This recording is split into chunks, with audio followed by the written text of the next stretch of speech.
Halo semuanya, pada kesempatan kali ini kita akan belajar tentang barisan dan deret aritmatika. Apakah yang dimaksud dengan barisan aritmatika itu? Barisan aritmatika didefinisikan dengan formula seperti ini.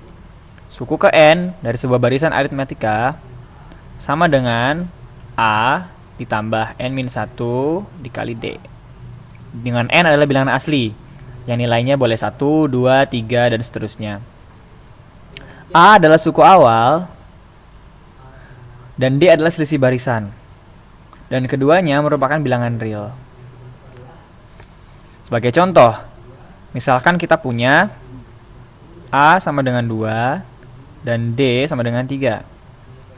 Maka, untuk N sama dengan 1, kita punya apa?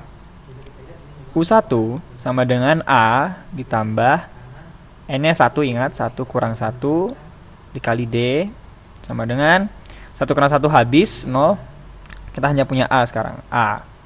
Dan A sama dengan 2. Untuk N sama dengan 2, maka kita punya U2 sama dengan A ditambah 2 dikurang 1 dikali D sama dengan A ditambah D. Maka masukkan nilainya 2 ditambah 3 sama dengan 5.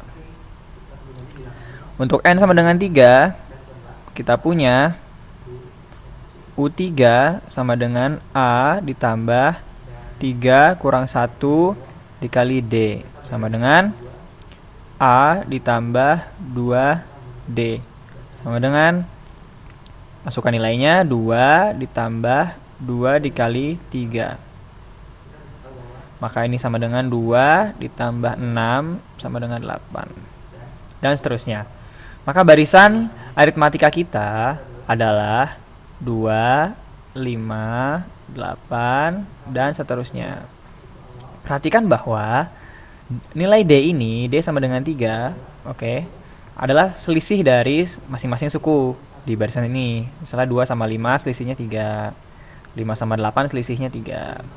Jadi kalau kita mau melanjutkan barisan ini, maka kita punya suku berikutnya setelah 8 adalah berapa?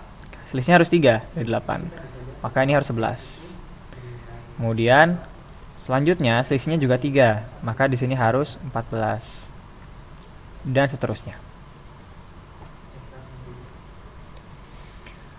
Sebuah barisan aritmatika jika memiliki selisih yang lebih besar dari 0, maka barisan aritmatika tersebut naik.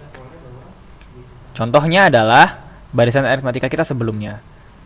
Barisan aritmatika kita sebelumnya punya nilai A sama dengan 2 dan D sama dengan 3. Barisannya adalah 2, 5, 8, 11, 14, dan seterusnya. Barisan ini disebut naik karena dia punya nilai D yang lebih besar dari 0, positif.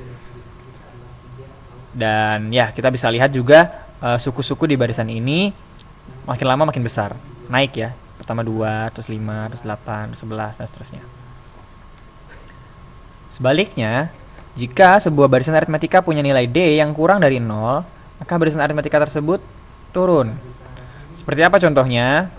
Misalnya tadi kita punya tadi kan kita punya A-nya 2 ya, barisan aritmatika kita. Dan D-nya adalah 3. Nah, kalau mau dibikin turun, maka kita ubah saja D-nya jadi negatif. D-nya kita anggap min 3. Bukan kita anggap, kita ubah jadi min 3. D sama dengan min 3. Ini kurang dari 0. Maka barisannya seperti apa? Kita punya 2. Kemudian seterusnya apa nih? Kita tahu tadi untuk yang D-nya 3, kita tinggal 2 suku pertama 2, terus 5, terus 8, dan seterusnya. Ini cuman ditambahin 3 aja terus kan. Maka ini juga ditambahin aja terus sama D, sama min 3. Maka kita punya di sini 2 ditambah min 3. 2 ditambah min 3. Yang itu kita punya jangan gini deh nulisnya. Ini aja. Pertama kita punya 2. Kemudian kita punya 2 ditambah min 3.